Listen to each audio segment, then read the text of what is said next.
This podcast is a member of the Voices of Wrestling Podcasting Network. Visit voicesofwrestling.com to hear the rest of our great podcasts, as well as show reviews, columns, opinions, and updates across the world of wrestling. To the highway in a brand new day. Over the rainbow, gotta let it go.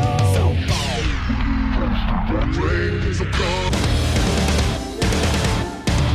fast to finger down. Stars tonight together.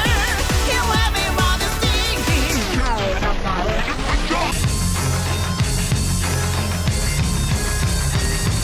你看到我就怕，头皮发麻，我的手。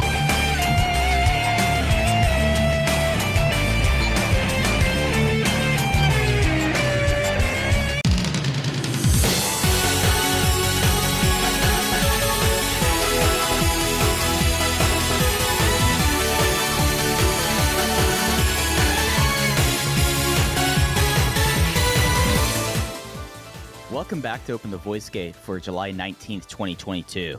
We are members of the Voices of Wrestling Podcast Network. You can find our podcast on the Voices of Wrestling Podcast Network feed or on our own dedicated podcast feed on all podcast platforms and applications. You can follow us on Twitter at Open Voice Gate.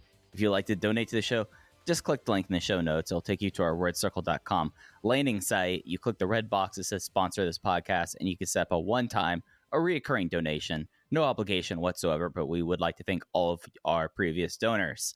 I'm one of your hosts. It's your old pal, Mike Spears, joined alongside another one of your hosts, Case Lowe. And Case, we just almost started the show off air, so should we just get right into it, man? I was going to do some bumper topics of the MLB All-Star Game. Just wanted a quick vibe check on the MLB All-Star Game. I actually have, because a big thing happened in my life happened around the MLB All-Star Game this weekend. Is it going to be traumatic? Do I want to ask what this was? Well, it's traumatic for me, Case. You might not care. No, okay, well, try me. Well, the MLB All-Star Game on Sunday was the last public appearance together as a group of Kid Mero and Desus Nice as Desus and Mero. You know, they've never grabbed me. I think they're brilliant. I think that they were the best talk show since Dave Letterman's been off TV. I strongly disagree with that. I loved even late stage half hour one guest Conan. I thought Conan was funny up until the very end. I enjoyed they once did a segment where they walked around Brooklyn with AOC, and I liked that. I thought they were very funny there, and she, of course, came across very well. But as entities, they have never fully grabbed me in the way that I would hope. I have wanted to like them more than I actually like them. And you know, I feel like that it's something with Desus and Mero, and I mean, 8-year run that they pretty much had when you combine podcasts and all the different shows with the two of them. And the thing that really kind of reached out about me was they did an interview with David Letterman, like on the street stuff, like the AOC thing you were talking about. There was taking Anna Kendrick to get her first ever pair of Timberlakes. That was a big Timberlakes or Timberlands. Oh, I'm sorry, Timberlands. I completely fucked that up. I apologize. Mike Spears is so white. Anyways, ahead. 3 3 minutes into the show, but their bread and butter really felt like it was the man on the street stuff. But these interviews that they would have with David Letterman, that they did an interview with Anderson Cooper and Andy Cohen, which was probably one of the, at least in my opinion, it is not like Moth Joke or Norm on Conan and O'Brien, but it was one of those things that captured a similar energy that we don't see a lot with talk shows now. Perhaps I am expecting too much from journalism in 2022. I don't need to return to the days of Walter Cronkite, although that would be nice, but there is something about me that is so bothered by Anderson Cooper and by proxy Andy Cohen being absolutely blitzed on New Year's Eve on CNN every year. I think that is so highly inappropriate. And while I like Anderson Cooper and I think he's a decent reporter, all things considered, it drives me insane that CNN lets them get wasted on the air. I mean, show some goddamn decorum. That's all. Look, there's a time to party and there's a time to report the news. And if I'm watching CNN, I would like to hear the news. And I mean, to be completely honest, CNN on New Year's Eve just show celebrations across the world. We did not ever need to have a CNN New Year's Eve show to begin with. So like they're already making like they turned away from the light case, and each decision after that for CNN and New Year's Eve has been more and more deplorable. Let's be honest. I think it's bizarre. You're exactly right. I think it's bizarre that they have a New Year's Eve countdown show. I think it's weird that they have respected, important primetime journalists drinking on the air. And again, I know nothing matters in a post-truth society that we live in, but it bothers me. And like just for like international viewers can get or listeners can get a sense of this, like no nationalized media in the United States, so it's not like a thing where like BBC, of course they're going to have like New Year's Eve countdowns because it's like the national broadcaster of Great Britain. There's not that there. So CNN, the first ever cable news station, the fact like it was really, I want to say like 10 years ago, really. It was whenever they started getting Don Lemon drunk on New Year's Eve. That was really like the sign that like they were going to go completely away from the light at that point.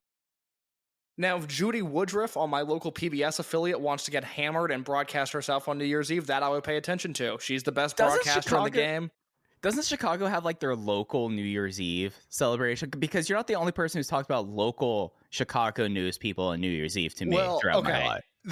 The thing that I have discovered over the past few years of living in Chicago, so I'm a huge fan, and hopefully I can pad this as much as I can so it doesn't come across as super creepy, but there's a litany of incredibly beautiful meteorologists in this city, and the fan favorite among locals is Cheryl Scott of ABC7. And what I have learned is that every year on New Year's Eve, Cheryl Scott will do a choreographed dance with a theme in the streets of Chicago, and it is batshit to watch unfold because it is it's Chicago. Like this is happening in Chicago. You know what happens in New Year's here? We get a warning. You know what's told. You know what we're told for New Year's from our local broadcasters. I would imagine that they're saying, "Be careful. These are fireworks, not guns." Hopefully. Well, you're close. You're close. It is with fireworks and guns. You know that a lot of people and animals don't like them. And remember, what goes up must come down. We do believe in the laws of gravity. I don't like New Year's Eve. I try to have fun every year. I believe in the symbolism of the day. It never lives up to my expectations. And it's a drinker's holiday, and I don't drink, so that's part of the issue. But it is... I constantly dread it. I think it sucks as a day. In this past one, COVID was raging, and I spent my New Year's Eve alone in my apartment watching 0-1 on Wrestle Universe, and I will not be doing that again. I could contract COVID days before New Year's Eve. I'm not staying in my apartment watching 0-1 on New Year's Eve again. I mean, there's a lot of choices that you made that this can begin. I'm going to use this again and just get this out of my system so that when we talk about important things, Case, we don't have to worry about this. You turned away from the light and you started watching 0-1, like to begin. I was being a responsible citizen, and as I've learned... Is it responsible to that gets you nowhere in life. Being responsible is a waste of time. Again, I'm not going to do it this year. I'm not going to sit at home and watch a Yuji Okabayashi tag match with 3 other guys that aren't as talented as him. I'm leaving my apartment this New Year's Eve. Coronavirus be damned. Okay, so I'm going to tell you what I did for New Year's Day because I didn't do anything New Year's Eve because New Year's Day had the big thing and you're going to get really mad. I would love to hear it. Tycho had a live stream sunrise set that they did with a light show. Tycho, for those that don't know, is an instrumental band that I was forced to sit through as they opened for Interpol this past spring, and it was one of the worst, possibly the worst live music experience I've ever had. And as I was sitting through what essentially added up to indie rock demos that I was forced to sit through for 50 minutes, I look on their Instagram just to make sure that none of my friends are fans of this band, and who do I see following them but none other than Mike Spears. And I don't cover and like my Instagram is like wrestling and my friends. Like I don't cover like musical acts or stuff like this. Like when I got into keyboards for a while, there was a couple of keyboard Instagrams I would follow. But yeah, keyboards, like that's we're really bringing it like to start this. This is the bumper that you envision, Case. We don't have the time to discuss what that was the most annoying sentence I've ever heard of. That time when I was really into keyboards. That's a next week topic. We can cover that at a later date. We have so much important stuff to get to, but put a pin in when I was really into keyboards, because oh my God, did that make my skin crawl. So, Case, the big topic in Dragon Gate, and we have to take this like first off here, is we've been discussing excursions ever since, well, really since 2019 and 2020 with Shun Skywalker and Yuki Yoshioka.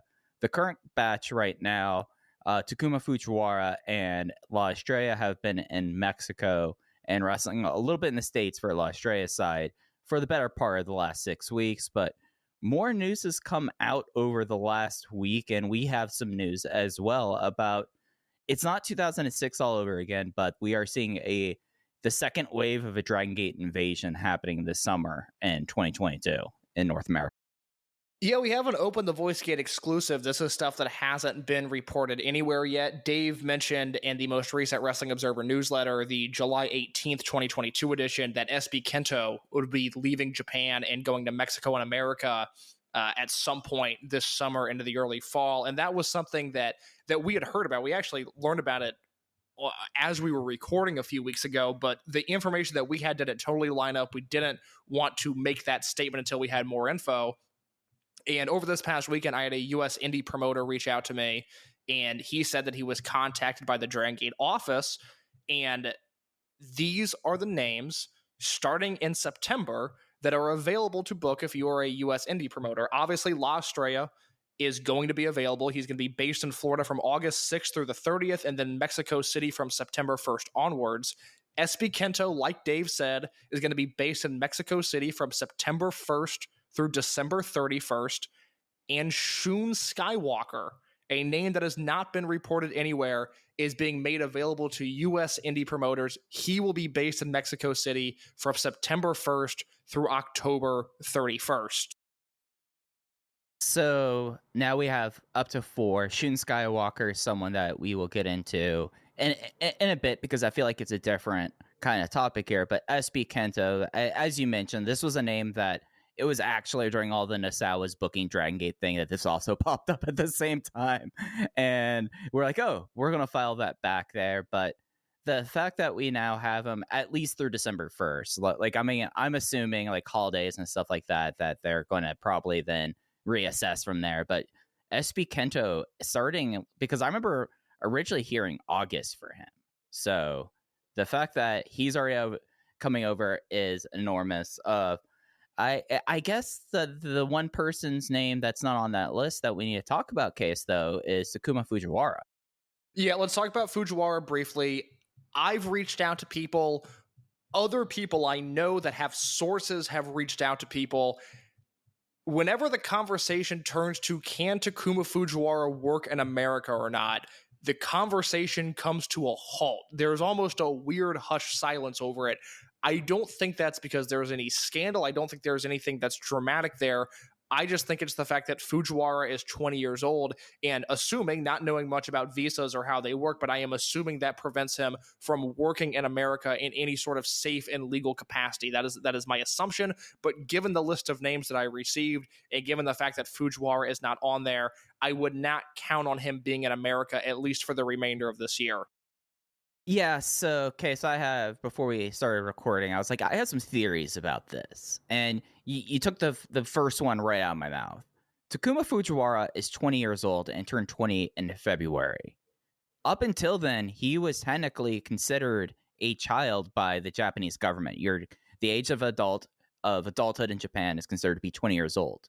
I don't know necessarily 18 versus 21 for a U.S. visa. I mean, the most I've ever dealt with visas was when someone asked me, Mike, do you understand the visa process? And I went, no, I don't. The visa process for what specific countries are important to this story? Oh, China. China. Mike Spears hit with the DM. Do you understand the visa process of Chinese people coming to America, which is hilarious in hindsight? Yeah.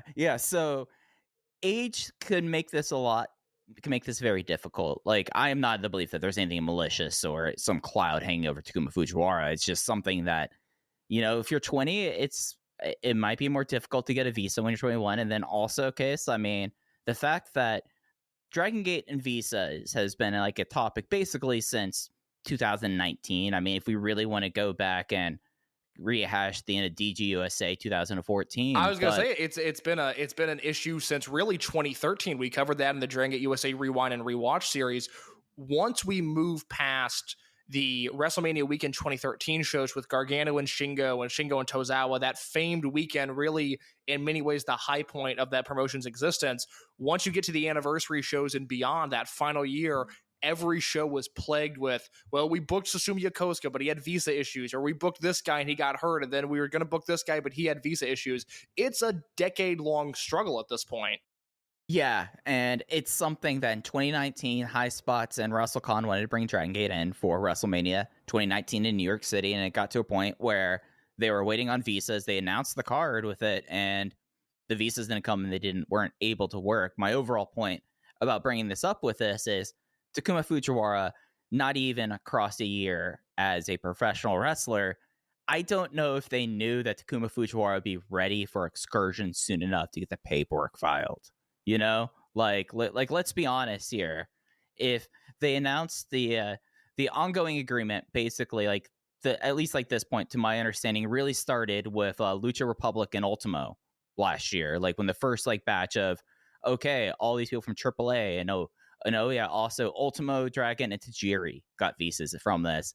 Build up through there, but we're talking about November, December, and January is when Takuma Fujiwara is really like putting that foot forward and getting a visa paperwork. Like they announced the visa is like the next one with the Dragon Gate Noah guys in March.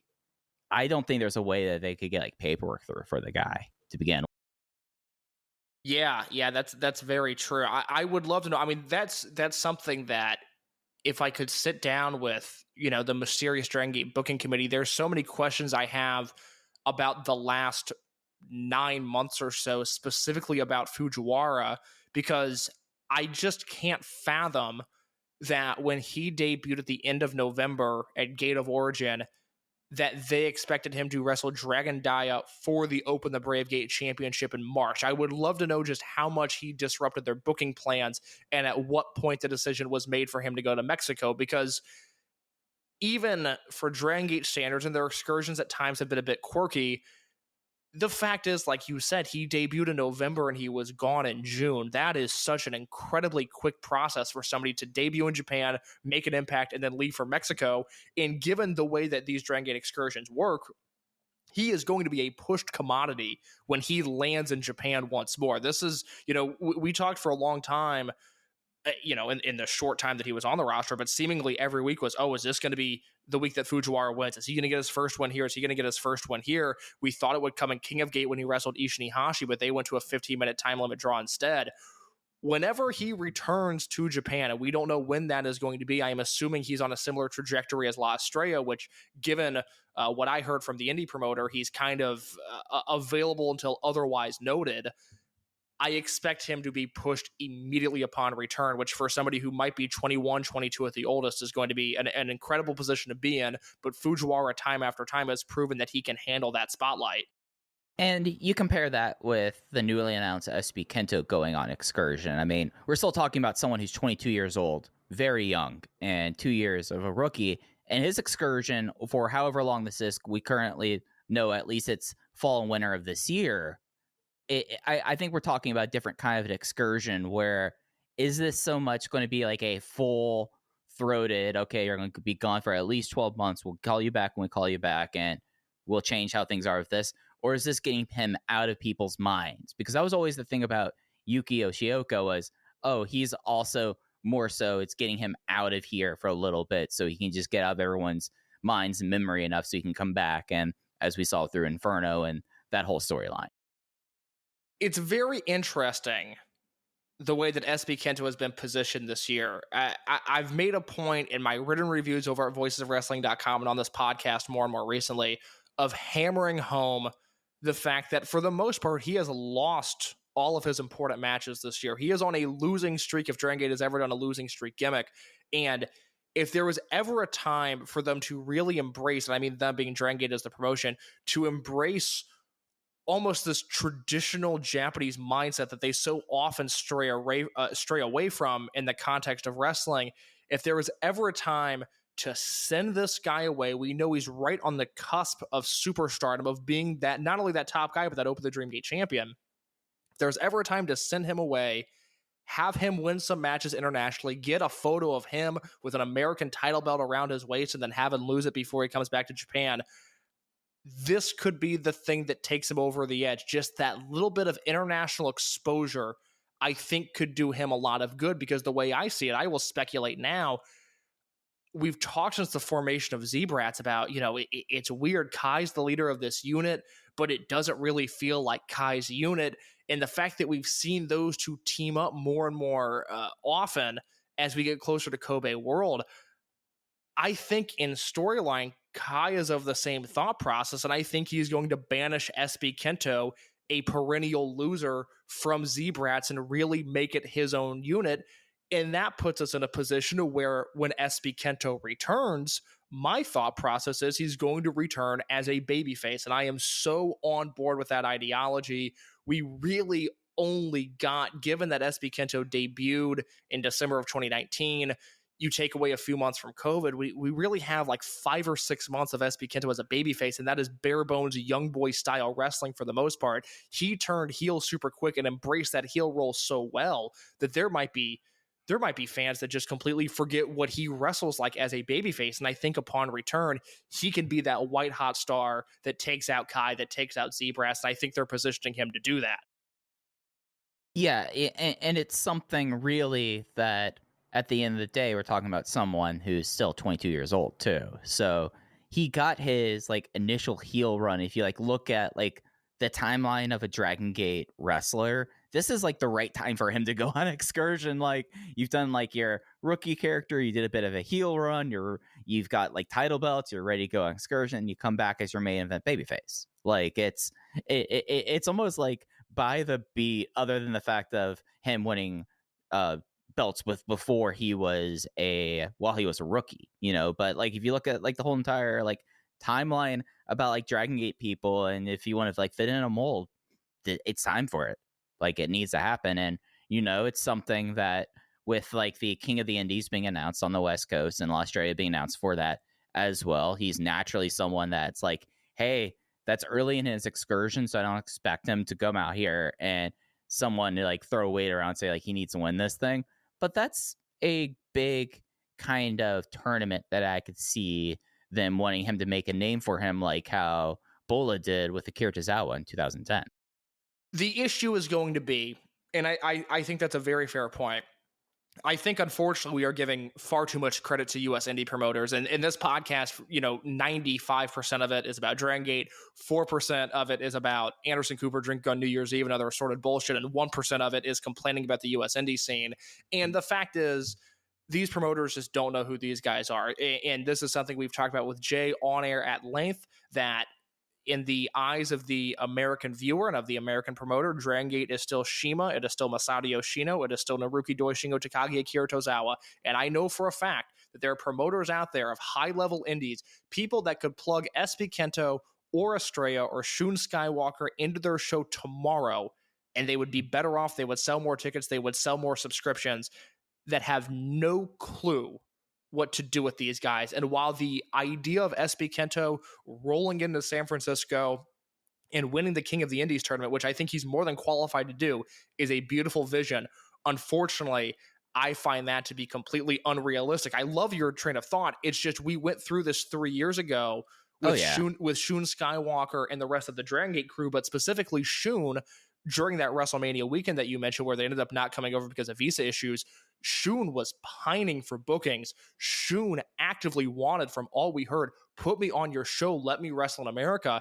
And other than Rob Viper, who was very outspoken about knowing who Shun was, understanding his value, and wanting to use him as much as possible, promoters far and wide said, we don't know who this guy is, and we don't want him. And that is a systematic issue. That is, again, the American indies being clueless and being stuck in a ROH carbon copy rut for 20 years now.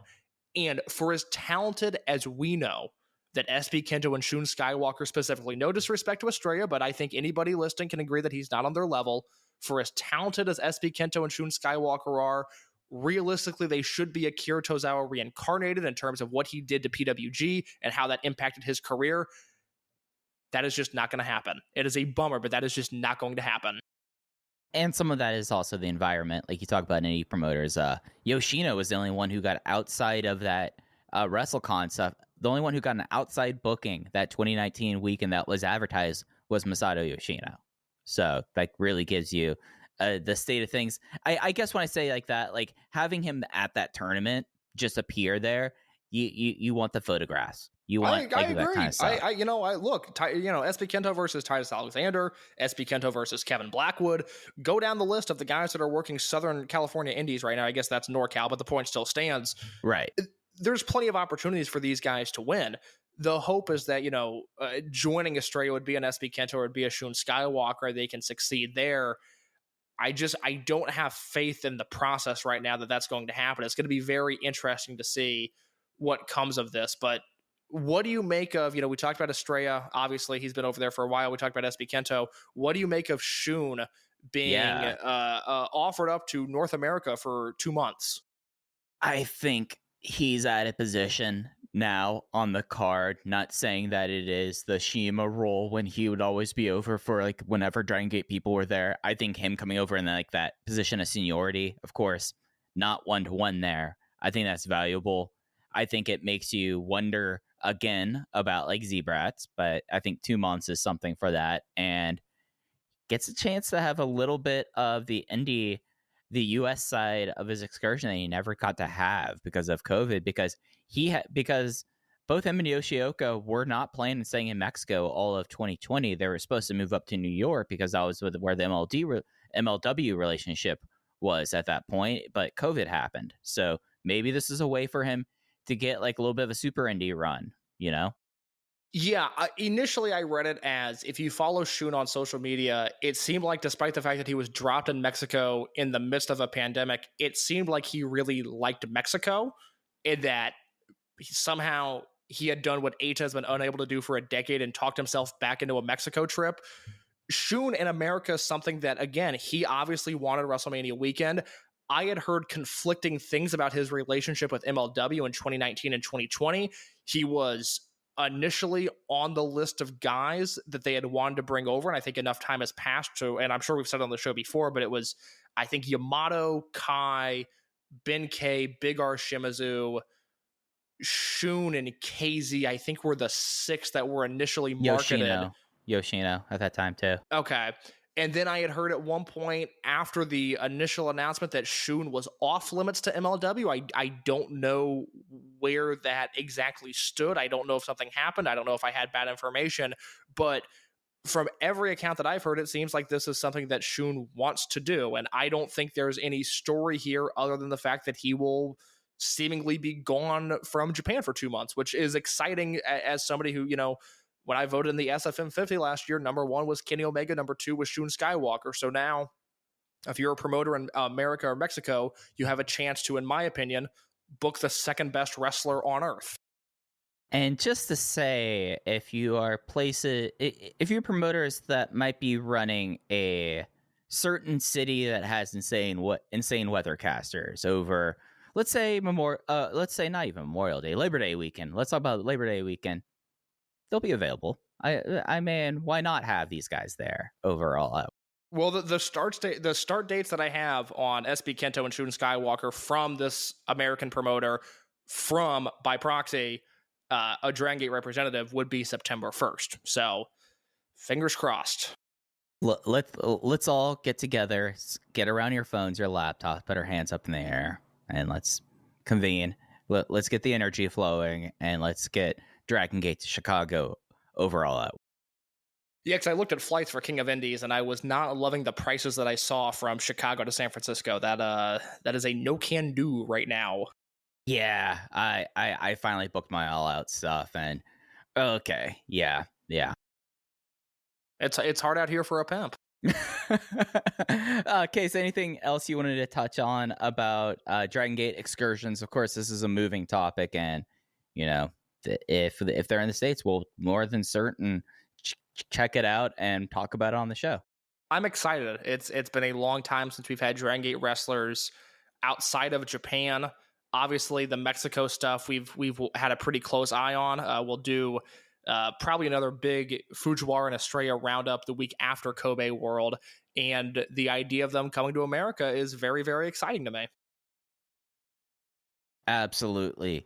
Well, support for Open the Voice Gate comes to us from HelloFresh. With HelloFresh, you get farm fresh, pre-portioned ingredients and seasonal recipes delivered right to your doorstep. Skip trips to the grocery store and count on HelloFresh to make home cooking easy, fun, and affordable. That's why it's America's #1 meal kit. In case it's all about, for me right now, of HelloFresh, the taste of the summer, and especially the Old Bay shrimp and sausage boil. I like a boil. I'm a big fan of that. To me, that's always a big memory of the spring and summer, and the fact that HelloFresh has that and Taste of Summer just reaches out and grabs. You know, I've been waiting on my HelloFresh box to arrive this week, and because of that, because I have it scheduled to arrive on Wednesdays, and I was a little low on food, I went to the grocery store today. And one of the beautiful, beautiful perks of HelloFresh is that I can now skip trips to the grocery store. And I bring this up because while I was there, I saw a child that was stranded at the grocery store, lost his parents. And as a 23-year-old, I was equally as scared as this perhaps 3-year-old child was. That is a terrifying feeling. I was always afraid of that as a kid, of somehow losing my parents in the grocery store. It's a terrifying endeavor. I wouldn't wish it on my worst enemy. And with HelloFresh, I no longer have those nightmares because I can skip trips to the grocery store. I can chomp away on dummy-proof meals like the crispy buffalo spice chicken, like the barbecue cheddar burgers, like all of the 55-plus options they have on their menu. I cannot recommend it enough. It is healthy eating, and it is fearless eating. Fearless eating. And how do you get on the fearless eating? Well, you go to HelloFresh.com/VOW16 and use the promo code VOW16 for 16 free meals across 7 boxes and 3 free gifts. That is, go to HelloFresh.com/VOW16 and use code VOW16 for 16 free meals across 7 boxes and 3 free gifts. That's HelloFresh, America's #1 meal kit. Case, we are on the road to Kobe World. We are almost 11 days off. The passage of time, it does not matter to me anymore, but we had a last stop in Kyoto before Kobe World weekend on the 17th. And Case, what were your thoughts off the bat? Because I came away a lot warmer feeling towards the show than I did about the stuff we had in Osaka. Very interesting, because I did not. I was once again very let down by this show. I have made a career as a professional wrestling journalist by stealing talking points from Alan Forel, and I'm going to do that once again because he posted something in our Voices of Wrestling Discord that, let the record show, I had already had it in my notes as something to discuss with you this week, but he went public with it first, and I wanted to wrap this Kyoto review around the idea that Dragongate, since June 2nd, 2022, has taken a nosedive creatively. And I think I found a number of reasons why that has happened. But if you're higher on this show, I would like your big picture thoughts first. So I look at Kyoto as a venue where I really want to have a good time, basically, like, because it's on the loop. It's a part of like the hometown, basically, rotation in a way. Well, anything can happen in Kyoto. Anything could happen in Kyoto. And let me tell you about a certain match that happened in Kyoto, Case. And this is the reason why I might be in such a good mood. It was Benkei versus Menorito. Super, super fun. Two guys. I mean, look, I've said all year the Menorito stuff pops me. I think it's great, but not exactly a wrestler that I have relied on for great matches in his short career. Benkei, as we've discussed at length, including 2 weeks ago when I tore into him, and I felt rightfully so. Two guys that I don't always think of when I think of great matches, but boy, oh boy, did they deliver exactly what they should have on this show. And it was just playing off of the Menorito formula, but you have Benkei with it. So it's like, oh, what's going to be the deal about Benkei versus Menorito?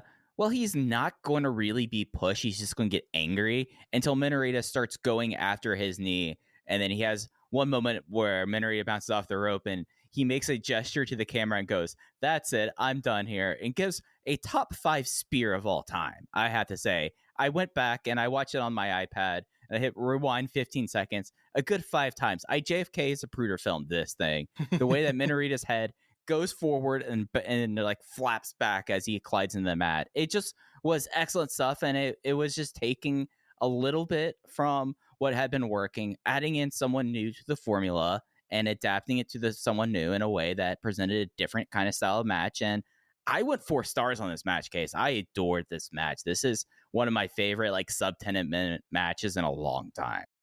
Okay, I am not that high on it. I thoroughly enjoyed it, but I did not consider going spreadsheet with it. But I do think you raise a point there of it was something different. And I think largely for the past 2 months now, we've been bogged down with more and more of the same. It's almost the issue that I normally have when we get into post-Champion Gate in April and into early May. I've talked before about how much I hate those Road to Dead or Alive tag matches. For whatever reason, that is a style of match and a style of build that this company has embraced that I just cannot wrap my head around. And since the finish of King of Gate and the continued murkiness of the Minoru Yoshioka, Kondo, and Kai situation, on top, it's been more of the same. High end has continued to be bleh in the middle of the card with the exception of this Ben K match. Gold class, and this is on my list of things that I think have gone wrong creatively, the continued murkiness of gold class has been a real detractor for me. I really liked this unit when they were positioned early on, March, April, May, as despite the fact that they're a group of bimbos, sort of these tough guy baby faces. You know, Ishida's a shit kicker, Doi is credible, and Minoru, while he gave mixed signals, was ultimately a winner. And the continued leaning into the heel nature of gold class has really bothered me. So I went on a bit of a tangent there. I've got more stuff on the list, but you mentioning how different Ben K versus Menorito was got me off on that. Yeah, it was something that this match, 5 minutes and 48 seconds, and they used it perfectly. And afterwards, Ben K just looked pissed off. He had to go through it, and everyone was carrying Menorito away. It was excellent. But the way you talk about gold class, and it's something that when we talk about this main event of the Kyoto show, it was a 3-way single fall style tag match. And it's something where you had it was D Courage versus Minoru and Doi of gold class versus Kai and SB Kento of Z-Brats, and it's something that when you have a pure babyface unit, I mean, D Courage, if we want to do like the meter, they're as far babyface as one can get, and you have Z-Brats, the most dastardly heels in the company, and you have gold class in the middle of it that, you know, I mean, they play tweener like this. It's something that I don't know necessarily if it adds a lot of the matches, but it makes the matches different in a way that I can see that it's a murkiness that I think that sometimes it works and sometimes it doesn't necessarily work. And it's something that I think that the murkiness with gold class, and it's something also, I mean, it's still only 4 members too, that like, I feel like that there's a road ahead of gold class, but just right now, I'm kind of with you about how appealing of a unit it is at this very. I like to, before we break down this show, because I was much lower on it than you, I don't have a ton of overall thoughts. There was one other match that I really liked, and then a bunch of stuff that, quite frankly, I found to be underwhelming. But in terms of what has gone wrong from June through now, I think one of the other things that has hurt is the lack of direction for Eita. I have in my notes, Eita is no longer interesting, and we started the year with him getting booted from RED. He was at no point under the vision of Z-Brats, and I thought for the first few months of the year he was doing really compelling work with Yosuke Santa Maria and this will they, won't they, when is Eita going to turn babyface deal. And for as complimentary as I've been of Perros Del Monte, Japón, and Dragongate, and let the record show, I have loved Nozawa unironically. It has come at a cost, and that cost is that Eita doing these meandering, middle-of-the-card singles matches is just not doing it for me. It's something that I think the issue is that what do you do when Perros Del Mal can't be there? Basically, because he's left adrift here now to a point where he basically has a pretty plotting match with Big Shimizu. Like, this was actually my least favorite thing on the show was the singles match, Gay. So I'm glad that you brought this up in that sort of way, that it's, well, when Paris and Maul are doing stuff about the Triangle Gate, stuff is happening with him, but when it's not, what are you doing with Ada right now? And it's difficult, because I almost wish that he was like threatening not to show up, and then like you have him just go do more Noah stuff, other than when you're ready for him to do like the Paris and Maul matches, because it is something that sticks out like a sore thumb. He is, without a doubt, the most confusing wrestler I have ever covered. And I'm approaching a decade, which is sickening to think about, of covering wrestling online in some way, shape, or form. And there's no wrestler that I have been as impressed by, as underwhelmed by, and ultimately so confused by as I am Eita. Again, 3 months ago, he's teaming with Yosuke Santa Maria, mind you. It's not exactly Shun Skywalker and Diamante together. He's teaming with Yosuke, and I'm talking about how Eita's back. This is him revitalized. He's found his sweet spot once again. This is a guy who, despite leading a heel unit for 4 years, was a natural-born babyface. And all of a sudden, that gets swept out from under him, and he's back to doing a Perito tribute act, which is, he wants to be, Perro Aguayo Jr. I get it. I do too. But it is not who he is as a wrestler. It would be like if Will Ferrell, who every once in a while will do like a money-losing drama just because he wants to do it. It's like if Will Ferrell made his entire career of that, and we only got glimpses of him being funny. I'm thinking about this movie that Will Ferrell did. That was one of these movies that it was him and Dustin Hoffman. He couldn't decide that he was a comedian or if he was in a comedy or a tragedy, like those kind of. Yeah, every once in a while, and he said this. He's like, every once in a while, I just want to do a movie for me, and those are the types of movies that he wants to do. And it seems like this is the career that Eita wants to have, and I'm sure he'd rather be doing this in Tijuana or Nakapon, quite frankly, rather than Osaka and Kyoto and Tokyo. But I am just so routinely underwhelmed when I am forced to watch Eita slowly crowd brawl on the outside of the ring. And it even hurts more this time around because we were so close to getting the Eita that I wanted. And I will go back to that Twin Gate match in Osaka for Champion Gate, where he was just all over the place. He was moving fast, and he was doing these cool flash pins, and he was grappling, and he was deep reaching back into his Yave bag of tricks. It's like, that's the guy, that's the wrestler. And routinely, he just doesn't do what I want him to do. And there's an argument to be made. Look, other than Yamato, he's the most popular guy in the company. We've talked about with Jay, the merch that he moves, the devoted fans that he has. I get it. But when I look at what I enjoyed in the first half of this year, or rather in the first quarter of this year, and what has been underwhelming since, Eita is a huge part of that, because I was locked into what he was doing January, February, March, April. And since May, I have just not been into it, which again is a conundrum, because I've really enjoyed Nozawa and Kotaro Suzuki when they're around.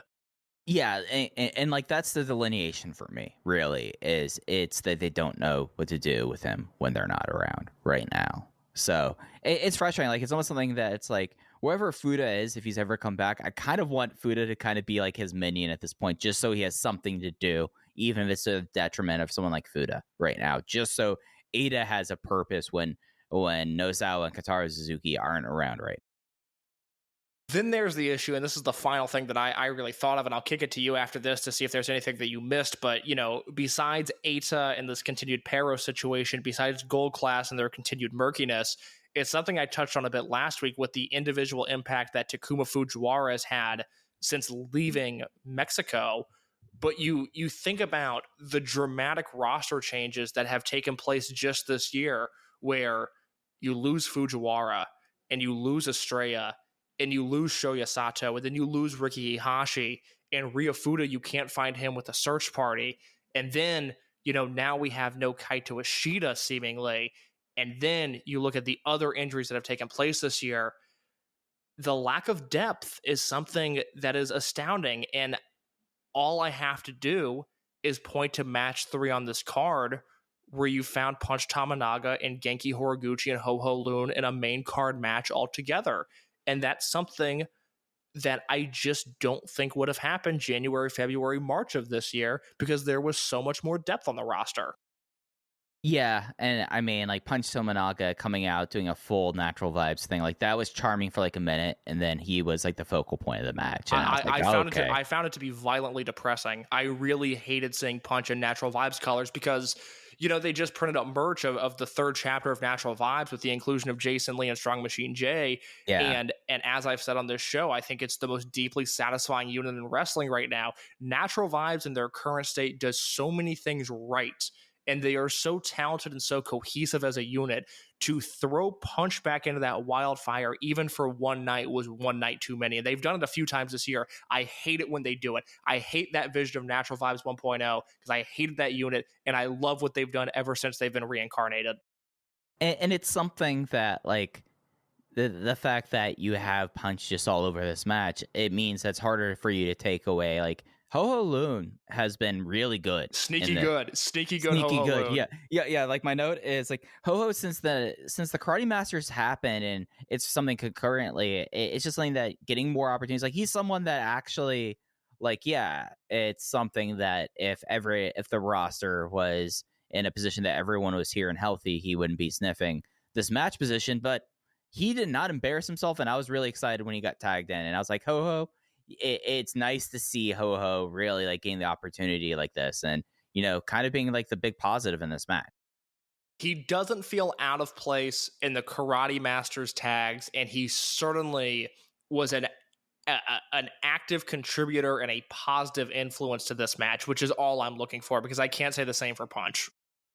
Yeah. And then really the rest of this card, I will go down the results case, and if there's anything that really reached out to you, the rest of the card really was built up around, again, the Triangle Gate match that's happening in Noah. That match is tomorrow, right? It will be Thursday, July 21st. So, Okay. yeah. Why do I see stuff that was like 7/19? Because Noah runs a bunch of shows. Yeah, they do run too much. I spent too much time over my last month evaluating that case. Yeah, how's Noah's business? Let's do a Noah business check-in real quick. Not good. They run Corkin at a rate that over COVID case, it would surprise you, but Noah was number 2 to New Japan in running Corkin Hall. Can we briefly talk about All Japan and how they might have screwed up their red hot streak in Corkin Hall by giving Suwama the Triple Crown? Yeah, it was something that during like my data and my study case, I was like, oh, All Japan's showing something here, like Little Mo. I was calling it Little Momentum. They had a little bit of Mo there, and then you know immediately dropped 200 by putting Suwama in the main event. And it's well, because it seems like that there actually was groundswell there and some momentum that's like maybe we should see how things go with this guy. But I know Joe and Rich talked about on the flagship about them wanting to get the belt off of him because of potentially being in the G1. Well, he's not in the G1 now, so you didn't have to get the belt off. Yeah, I'm glad you mentioned that. You know, I listen to the flagship every week. It's where I get most of my wrestling news from. But that was top form Rich and Joe flagship audio discussing the Triple Crown situation, All Japan's business, and the failed attempt to get Jake Lee into the G1 this summer. That was really, really good audio. Obviously, I'm sure we have people that listen that aren't enamored with Rich and Joe, but if you're curious about All Japan, I really can't recommend that enough. I thought that was really well done, so I'm glad you mentioned that. Before we talk about Kyoto, before we run down the rest of this card, I just pulled up Masaki Mochizuki's lineup in the N1 Noah tournament. Do you want to briefly discuss this now as we bounce all around the Dragon system? I might need a 5-minute shower after this, so let's do it. He's going to kick off the tournament, Yokohama Budokan, on August 11th. It's Masaki Mochizuki in the biggest test of his career against Hideki Suzuki. Okay, I'm a sicko. I think that's gonna be fascinating. I want to see that. Okay, one of the most giving wrestlers of all time, a man who can make anything work in Masaki Mochizuki, wrestling the laziest fucking garbage wrestler of all time in Hideki Suzuki. I cannot wait to see what that looks like. Yeah, it's a beast matchup. Nosawa, you've done it again because it's a fascinating match, even though it can go a lot of different ways, Case, and we can't tell, and that's what makes it compelling. After that, August 13th, Osaka Edion Arena number 2, a venue that I very much enjoy. Kano versus Masaki Mochizuki. That's going to be good stuff. Yeah, I mean that's an Edion 2 match. Yeah, Like, very much so. you put that match there, you're going to see some basketball hoops there. You see like the risers there. It's going to be a good time. Like, all right, so far I'm feeling pretty good about this. Maybe we can just go straight through. Okay, so I'm certain that Nosawa is not going to let me down from here. Well, I'm going to lump these next 3 together because there's some good and some bad here. August 14th, Hiroshima Sun Plaza Hall, Go Shiozaki versus Masaki Mochizuki. They always crush it together. Don't get too excited, Mike. His next match is at the Sendai Sun Plaza on August 17th. It is Masaki Mochizuki against Dr. Wagner Jr. And then luckily 2 days after that, Korakuen Hall, Masato Tanaka versus Masaki Mochizuki. Okay, when you really want to target the northeast of Japan and you're really breaking into Hoku, some companies will try to, cater to the fan base, make sure you have some local guys around there. You want to see your hometown star, right? Because, however, Noah decides that, hey, we're going to go run in Sendai. El Hijo del Dr. Wagner Jr., who's okay. Isn't that hard to say, by the way? Oh no, it's a mouthful. It's entirely a mouthful. I am used to butchering luchadors' names on this show, but that one I'm not going to take fault for. No. El Hijo del Dr. Wagner Jr. sucks to say. Like it's not a good mouthfeel in that name. Oh my goodness. Okay, so after that, he's got 2 more matches I'm very nervous about. On August 27th in Nagoya, it is Masaki Mochizuki against Ironhead Fujita. Oh, I mean, these are fascinating matches. Like, Nosawa has not let me down yet, because that's going to be like Hideki. We don't know what's going to happen there, and that makes it fast. If Mochizuki gets hurt in that match, I am going to be so livid, I'm not going to know what to do with myself. But that is when was this match again? This is August 27th. Yeah, no, that's way too close to Dangerous Gate in the fall swing. Yeah, be careful. Be careful, Mochi. Unreal. And then he closes out the tournament in a match that means that he will not be winning this entire thing. It is a meaningless match on the last day. It is him versus Anthony Green in Kawasaki. It's good that he's doing some community service to round it out. Anthony Green wrestled in NXT. Okay. Yeah, and Evolve, and in AEW. He's one of the I know who he is, but I also don't know anything about him. I just know that he's one of these weird foreigners that Noah's booking now. So look, you need content for Spears Ovation, obviously, and it seems like Mochizuki's N1 is going to be the perfect thing for you. I mean, who's going to think about the former soul of the Kicking King, now the soul of the overprotective sports dad, versus the former retrosexual case? I mean, Kawasaki. I know the baseball stadium doesn't exist anymore, but I think you need to go to that college football field they made there, and you have to run it there for Anthony Green versus Masaki Mochizuki in the year of our Lord 2022. I'm so worried about Mochizuki versus Fujita. I can't even begin to describe it. I'm leaning into the chaos. I'm leaning. All right, Kyoto. Let's talk about it. Yeah. All right. So we already did big picture and some of the bigger thoughts here. Okay, so I'm gonna run down the card. We had a future match. It's gone to a point where it's very hard to talk about future kids, until they really debut and until they do better ways of identifying them. I hate to say that, but it's very hard to kind of talk about this. It was a decent little future match. There was I forget the guy's name, but the guy who was in black in this one used his size well. That was my only takeaway from that. Opener, Natural Vibes, Jason Lee, the returning Strong Machine J, and Jackie Funky Kamei face off against Z-Brats, BB Hulk, and they open the Twin Gate champion team of Shun Skywalker and Diamante. Diamante won with the Vuelta finale on Jason Lee, so Natural Vibes continues to look weak going into this open the Twin Gate match at Ultimo's 35th. I did love this match, though. I went 3 3/4 on it. I thought it was the best thing on the show.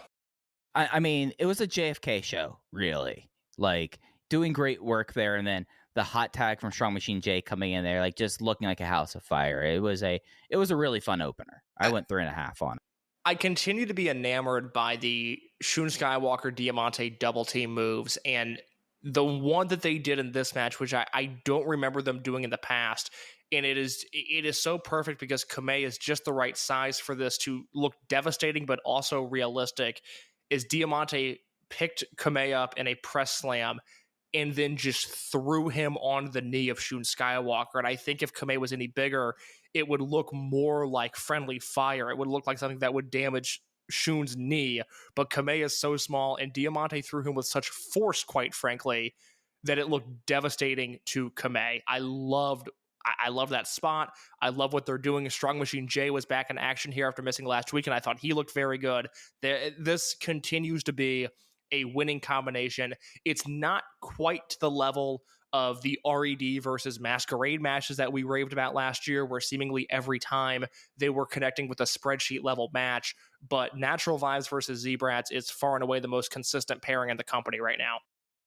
Yeah, it's something that's really nice to see, and it was a tough night for the short kings of the roster. They kind of got ragdolled out there a whole lot. There was a weird post-match kind of beatdown, kind of not, where Diamante and Shun stood over their challengers, Jason Lee and Jackie Funky Kamei, and Strong Machine J kind of begged off. Case, did you pick up on that? Yeah, I didn't know what to make of it, but I certainly clocked it. Yeah, it was weird. After that was the Ben K versus Menorito match that we already discussed. 5 minutes, 48 seconds. Ben won with a spear. It's worth checking out. It's a 5-minute match. It ruled. Match 3 was the Curse Punch Tominaga match. Other people in the match: KZ and UT on the Natural Vibe side, Genki Horiguchi, Madoka Kakuta, and Ho Ho Loon. And it was UT penning Horiguchi with a Hikari no Wa. Match 4, another singles match. This was Eita versus Big R Shimizu. After Eita pretty much spent the entire match slowly dismantling Shimizu's knee. After a failed Big Boss press, he defeats Big Boss Shimizu with a half Boston Crab. Not really a lot of Yave being shown. I will say I like this match a little bit more than you. It was certainly Eita playing into his Masafuchi characteristics. He went after Shimizu's knee the entire time. There's a spot that I loved where Shimizu started to make a comeback, hit that cartwheel that he does into the Razor Ramon taunt, and as he was doing that, Eita drop kicked his knee, which was a short little thing, but I liked that quite a bit. And then Eita submitting him with the half crab, I thought was a nice touch. Yeah, Shimizu sold the knee very well. Like that was a highlight of this, because he would do like the Razor Ramon taunt, and then also dancing time, how he sold during dancing time the entire time. Like the world's slowest like shuffle that he was doing during it. He put forth the effort. He's Dusty Rhodes out there in modern day 4. I have said it before, I will say it again. Big Boss Shimizu is a phenomenal professional wrestler. Gosh, yes he is. Yes he is. Get him over to the States. I just want to hang out with a Big Boss Shimizu. I feel like I out of everyone on the roster, if you're like Mike, you're in charge, make sure they have a good time. I would say that Big Boss Shimizu is probably the easiest one, wouldn't you say? Well, I at least know what to do with him. He's just going to want to drink beer and watch like Diesel WWF Superstar squash matches. Like, Which frankly, same. Yeah, like I can handle that. He can come over to my apartment and do that. Yeah. It's something that, like, if Kakatora comes to the States and they say, Mike, can you just make sure, like, just take care of him out there, keep an eye out for him. I don't know what to do with Kakatora. No, you're rubbing your temples like, that week. I don't know if I have Kakatora time that week. That's a busy one for me. And then like SB Kento's young. Like, what am I gonna do? Take him to SB Kento and I are gonna go clubbing? I can't do that. Yeah, and that's not even to start like the fact that it's just like, all right, IDs, like taking him to like a bar. Like I take SB Kento to like the bars in my neck of the woods. Like that's just not gonna be a pleasant experience for either of us, you know? I gotta show him what Wrigleyville is all about. Oh, yeah, boy. they got a bar down the street from me that has an indoor batting cage, and I feel like that could really check off a lot of boxes for the Dragongate crew. Actually, you know what?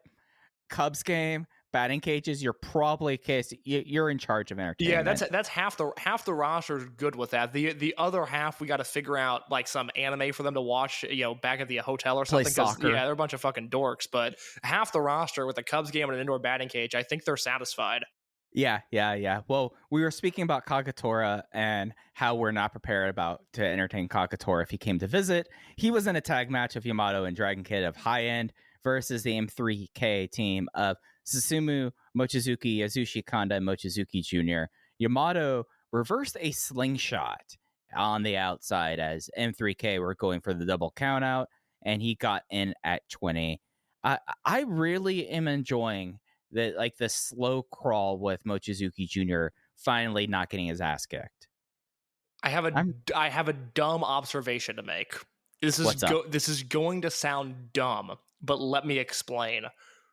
Mochizuki Jr. wrestles like a guy who's been wrestling for 3 months, but is a Mochizuki. And by that, I mean he is really rough around the edges. He is not a finished product by any means, but he carries himself and projects like someone that you should care about. And I love that in a young wrestler.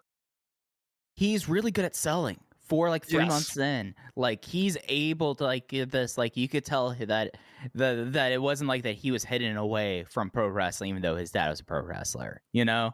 Like little things you pick up on. It's like, yeah, if I grew up as the son of one of the greatest wrestlers of all time, and if I go into wrestling, maybe I pick up on that from Pops, you know?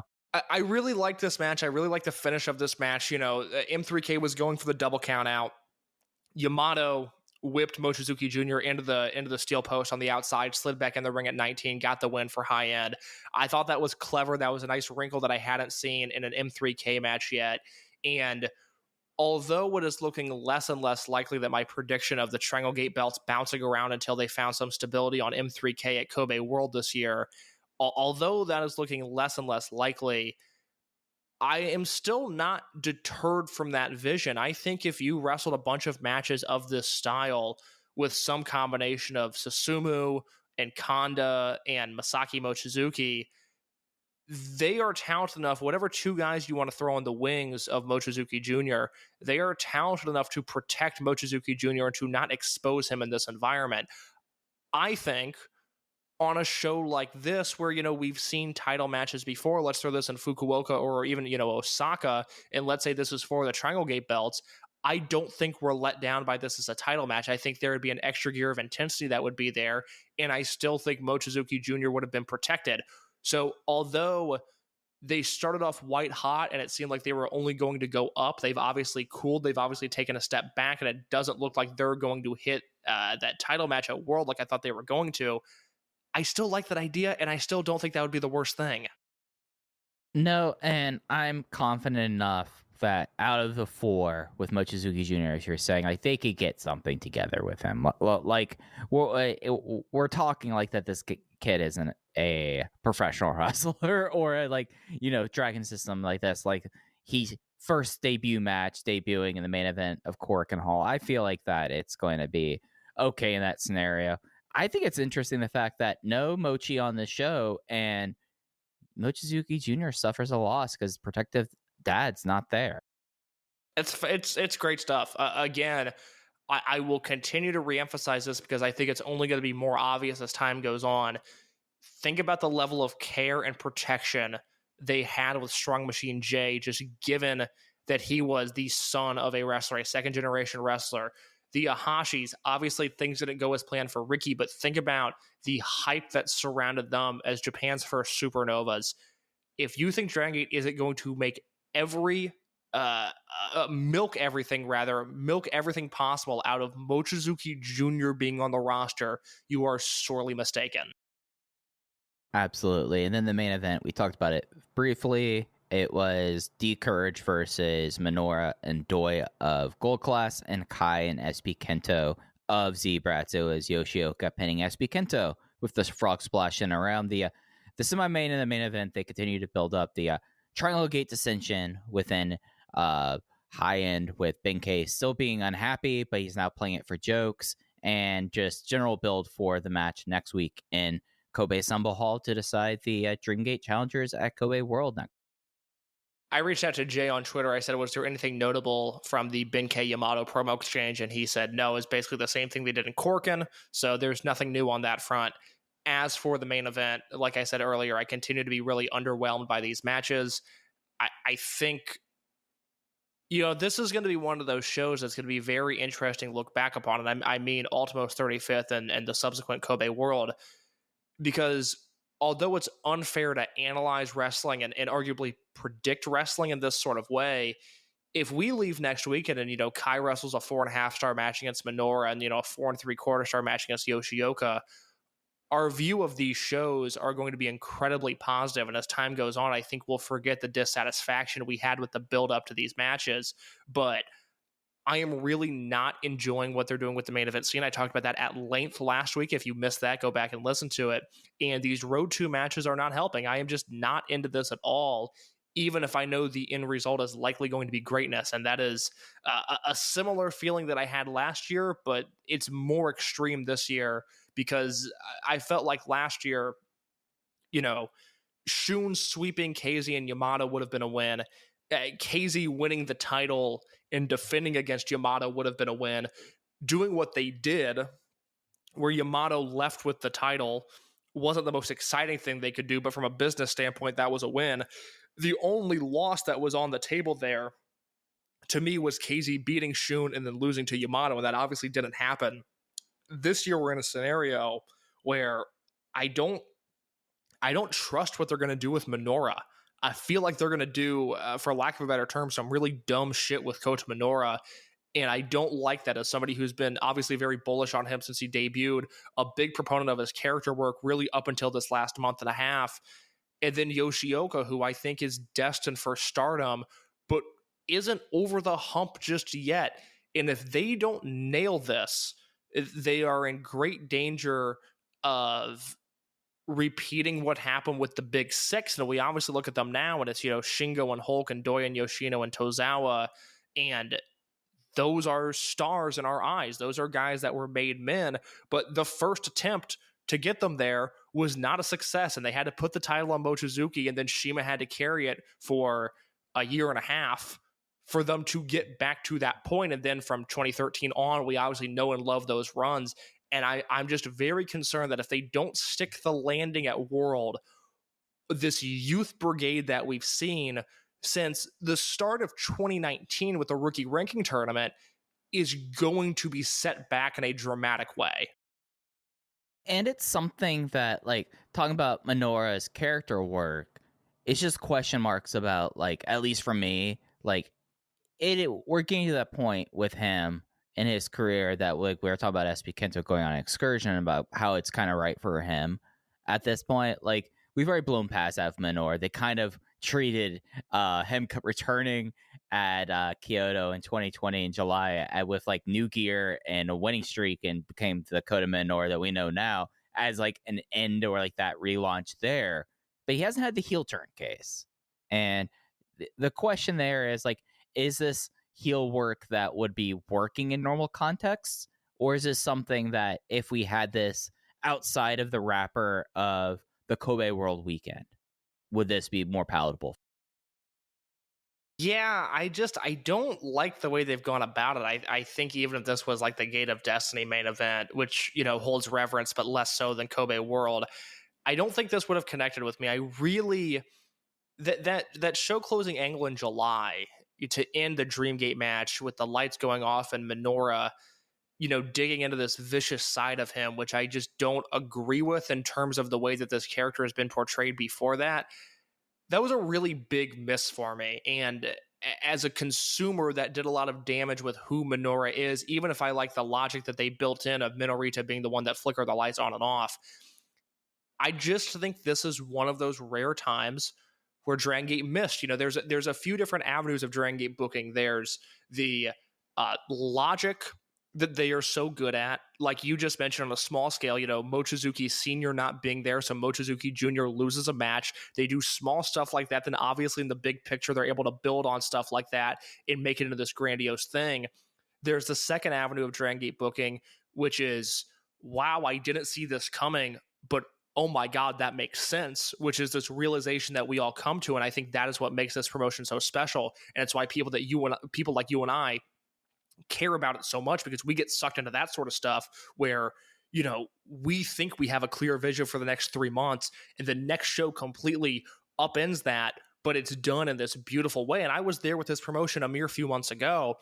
And then there's an unfortunate third lane that they rarely fall into, and it's been a long time since I felt like this with a big picture angle that they've done. But there's just the third lane where they miss, and they are in that lane right now, and I don't see an opportunity for them to merge. I think I just want to get through this, ideally get the belt on Yoshioka, get it on him in a clean manner by beating Kai with the flash pin, which would complete that story in a very satisfying way, given the way that Kai has beat all of his opponents with a flash pin, and then move on and just forget this and let Minoura work in that upper mid-card program for a little bit, give him something to do that isn't with the Dreamgate belt, and rehab him so that come November, when we're in Osaka for Gate of Destiny, that maybe Yoshioka versus Minoura is a realistic headlining match, because I don't think we're there. Yeah, there's a lot of ways I can go with this. I guess now that have had a couple weeks from that cork and let it soak in here, I don't think there's a way that, at least in my opinion, to call that show close angle a success, other than, hey, you've kind of booked stuff into your main events for a few weeks. Like, they did that. Like, that's successful in accomplishing that. But I guess, like, the thing about Minoura that gets me about this is the heel run and leaning tweener with that. And it's something where I will be very interested in 6 months to see where his character is, because it's very clear that they're still kind of figuring this out on the go to me. Like, he was basically an airhead 2 months ago with him, and then they started playing him as vicious, and now he, I guess, is insulted that by certain main events being boring in his mind. So is that him being an airhead again? It's something that I want to be able to really have the time to assess, to like really like put like a definitive thing with this with Minoura, but it's something that I feel like it's still very much like a work in progress. And I guess, like, getting away from Kobe World, I'll be a little bit more optimistic about the lanes merging, as you put it. But it's something that it's like, all right, get through this. But if you were going to really do this, this is something that they should have started after. Yeah, I think you saying that it feels like Gold Class has been booked on the fly is a very good way to put it, because this is not the unit that was here in March. It's a completely different vibe. It's a completely different setting. And given the inclusion of Peros, given how strong Z-Brats has been, arguably, just given the lineage and what it's based off of, the inclusion of M3K, the last thing Dragon Gate needed was another heel unit, and I am baffled as to why they have leaned into that direction with Gold Class rather than pushing them to, you know, the part that I really enjoyed early on was them eating High-End's lunch and just being a better babyface unit than High-End was.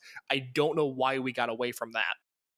Yeah, and it's something that until you like brought them up there, we have M3K, face-leaning tweener, but will be heels because they'll do the M2K act. We have Z-Brats, true heels. We have Peros, who are heels when they're around, but Ada's in the weird never will when they're not. And then you have Gold Class that seemingly to be more on the face side, but you don't let Kaito Ishida have a microphone because he's going to cut a heel promo. I've talked with people in Japan about this, and the big takeaway that I always see, especially whenever Gold Class is on the screen, is that there are 3 heel units in Dragon Gate for the first time ever, and it's exactly what you just said. It's Z-Brats, it's Peros, and it's Gold Class. They are looked at as heels. Yeah, and it's something that it colors things, and it colors this 3-way match that main event in Kyoto, where like it's something where I guess, like, wrapping up Kyoto thoughts, I looked at the show, I was like, this was a good 2 hours and 50 minutes of wrestling, and hitting that Menorito and Benkei vein right there, and then having the fun semi-main event maybe colored it a little bit more for me. But it's something that now we are approaching, like, Sunday is the go home for Kobe World, and you can't really say that like outright confidence in direction for the show. I'm just now thinking about this, so I apologize that this is not fully fleshed out, but the way they've positioned Minoura, let's just say, and I think we're both in agreement, that at some point 2 weekends from now, Kai is going to wrestle Minoura and Yoshioka in singles matches for the Dreamgate, or at least that's the idea. Are you comfortable with those being the 3 participants of the Dreamgate scene? Yeah, I'd say so, because Kondo is just unreal. That's what I think as well, but they've put themselves in a position where if Kai wrestles Minoura first, that is now strictly a heel versus heel Dreamgate challenge on one of your 2 biggest shows of the year. I guess there's an alternative where Yoshioka wrestles Kai on the first night and wins and then defends against Minoura, but God, doesn't that seem like a headache? Like and doesn't that make Yoshioka look like an idiot yes. for picking like if you win the match on Sunday, no one should ever choose to have the first title shot because you have to have 2 title shots in 2 days. And I am not invested in the story enough to give it the pass of, oh, he wants to be a fighting babyface champion. If the story was good, I would let it slide. The story's not good. I'm not going to let that slide. So, yeah, you're put in this really awkward position. I don't like. It makes me think that maybe Minoura's not going to be involved, and maybe they'll run Kai versus Kondo back, and then do Kai versus Yoshioka. Unless, I don't know. Do you see the conundrum that I've just now stumbled upon? Yeah, because an assumption to be made is what's going to be selling out these shows, to be quite honest. And you have a lot for that first show, whereas the second show, you're going to want to have the real, like, what your direction is going forward. So I don't want to say you burn that title match, but Kondo in that slot there when it's Kobe World Hall and he's someone who has done that before in the past, makes sense. And then Yoshioka is able to win off of that. I mean, the whole fighting champion thing kind of falls flat when he just went through the largest King of Gate field of all time. You know, like, he's done enough to kind of do that for Yoshioka. So if he wins and picks the 30th, he just comes off like an absolute idiot. I guess I'm now at the point I've talked myself into both the objective view as somebody that tries to cover this company and the subjective view as somebody that really likes Coach Minoura and cares about his future. I need him to lose in Kobe Sambo Hall. I think the route has to be Kai versus Kondo and then Kai versus Yoshioka, because look, I'm as bullish on Dragongate's future as anybody. I love these young guys and I love the aggression at which these young guys have been pushed.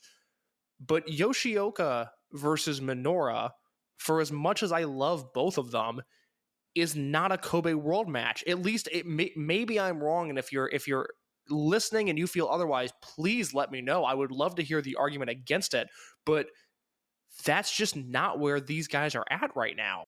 Yeah, and before someone says 2008 Hulk and Shingo, that was supposed to be a three-way match. Come on, we know the score there. Yeah, no, it becomes... and it leads to what I was talking about with the Big Six earlier, which, that ultimately became a failed experiment. Yeah, so you can't have those two guys in the main event there. Like, can you? Of course you can. Is that, like, the expectations coming out of that and the idea for, like, just, like, coming out of, like, Kobe World Weekend, and that's what you put on there? It's something that, like, Casey, you brought up, like, what happens if we get, like, the 2 4.5 star plus matches, and, we look back at, Kobe World Weekend, they had 2 great Dreamgate matches with that. If you have Minoura and Yoshioka there, it will... You can't ignore the fact that the build was bad because the matches were good, because look at the main event there. I mean, we'll remember 2021 Speedstar Final in Kobe World. We'll remember that in a more positive light because, Shun versus KZ was a top 10 match of the year for me that year. I think it was like number 3, and Shun versus Yamato wasn't far off. And in the Voices of Wrestling match of the year poll, Shun versus Yamato actually did better than Shun versus KZ. So, we had a lot of complaints leading up to World last year, but again, the match quality made it to where we'll forever distort our memories and be a little softer on that build. But I think there's so many more pitfalls with this year's build. There's so many more mistakes that can be made. I look at that Ultimo 35th anniversary show, which obviously that is going to be a big draw of it, but there needs to be a second thing there. And is your selling point going to be firmly established heel Kai versus firmly established Kota Minoura with his sidekick, who will be doing interference spots until he gets kicked out or run off by Z-Brats in a clap crowd environment? That can't be the draw. Like, you at least get a bit of a legacy act with Kondo headlining, and you can do all the Toryumon tie-ins that you need to in 7 days, mind you, because we're going to be a week out from the show before we learn our main event, which annoys me on an extreme level. But Kondo is at least you have something to root for there. Minoru versus Kai are two dead set heels. It's partially why I'm so confused as to why they've leaned into Minoru being a heel as much as they have, because I think they've shot themselves in the foot here. No, I think you're absolutely right. And that it's just like, even if the idea of, oh, it's the first night, what really matters is what happens on the second night, heel versus heel, just that's not how Dragon Gate operates. That's just, it's just something that for Kobe World Cannon Hall, I just look at that as just, it just does not happen. But do you have any other big thoughts when we talk about Kobe World? We've put something together this week. Yeah, I'm grumpy now. I really don't like what's going on, but we have a fun topic to close on. Yep, that's right. We decided to rank our top 10 Kobe World Pro Wrestling Festival matches since 2005. Because that's when it became Kobe World, we don't have any anniversario matches on this list in case. It's really fun doing this kind of thing because it lets me go back through my notebooks. Like, I have every notebook since I started covering Dragon Gate right next to me as we're getting ready for that, and it just kind of excites. Yeah, let's do what we do when we always go through lists. I'll have you start list your number 10, and I'll tell you if I have it ranked on my list or not, and if not, you can discuss the match then. Yeah, so just as a preamble, 8 through 10 on my list are 4.5 stars, and then I will tell you all adjustments as we're going. After that, had a lot of 4.5 star matches at that building, kind of like it's an important place. My number 10 match comes from 2015. It is for the Open the Twin Gate titles. It is the Open the Twin Gate champion team of Yamato and Naruki Doi defending against the super high flyers of Ricochet and Matt Sydal. I do not have this match listed. It is a match that I have not seen since it aired, and it is a match that I would love to rewatch. Please give me your thoughts on it. It's something like, this was my vanity pick here. It's something that, like, you had this match that happened after the 2014 that we talked about last year, Ricochet's 2014, and you have Matt Sydal returning back to Dragon Gate for the first time in years, challenging like a Doyama team that, like, we touch on, but like living through Doyama, like it felt like the biggest tag team of an era. You had, like, two Bond villains come out and going against, at the time, two of the most decorated foreigners in Dragon Gate history, and you would think that these four guys would go out there and have an exceptional match, and dang it, Case, they went out there and had a 4.5 star match. I gave it 4 in my initial review, but as I've discussed before, the Kobe World 2015 review is one of the worst things I've ever written. That was at a point in time where the mindset over Voices of Wrestling, and this was right when I had joined, this is like my 3rd or 4th review, was get the reviews up as soon as possible. Stay up late, watch these Japanese shows live, and publish the reviews before anybody else. And I was in Kentucky that weekend and was coming back from a trip to Kentucky and had stayed up, I think, for 23 hours straight by the time World 2015 had concluded. So don't read my writing, but I gave that match 4 stars at the time. And like I said, I would love to rewatch it at some point. So what was your number 10? 2011 Kobe World, one of my favorite Dragon Gate shows of all time. One of the big reasons for that was the main event, Open the Dream Gate title match, BB Hulk versus Masaki Mochizuki. Did not make my list. This is the start. I start my list off with matches at 4 3/4. I will let you know when that changes, but this is one of my favorite Dream Gate matches of all time. It doesn't really feel like any other Dream Gate match because of the in-ring style and because of the stage that they're on. I think this is a match that would look and feel drastically different if it happened in Korakuen or if it happened in Osaka number 2 or one of those smaller venues. But this match felt like a big venue, respected world title match of peak, he will kick your head off BB Hulk against Masaki Mochizuki at his very peak. This is a special match to me. Lots of great submissions, lots of hard-hitting kicks, and a phenomenal finish in the end. One of the best Mochizuki defenses and one of the best title runs of all time. Yeah, and talking about like time and place here, like deep in the heat of Blood Warriors and Junction 3 at this time. Like this was like the big clash where like the year where the ramp was painted 2 different colors, one for Junction 3, one for Blood Warriors, and just like the the going all the way through Kobe World and then ending with like Masaki Mochizuki standing tall after the absolute war he had with BB Hulk. Just it felt like such a moment there that only happened at Kenan Hall.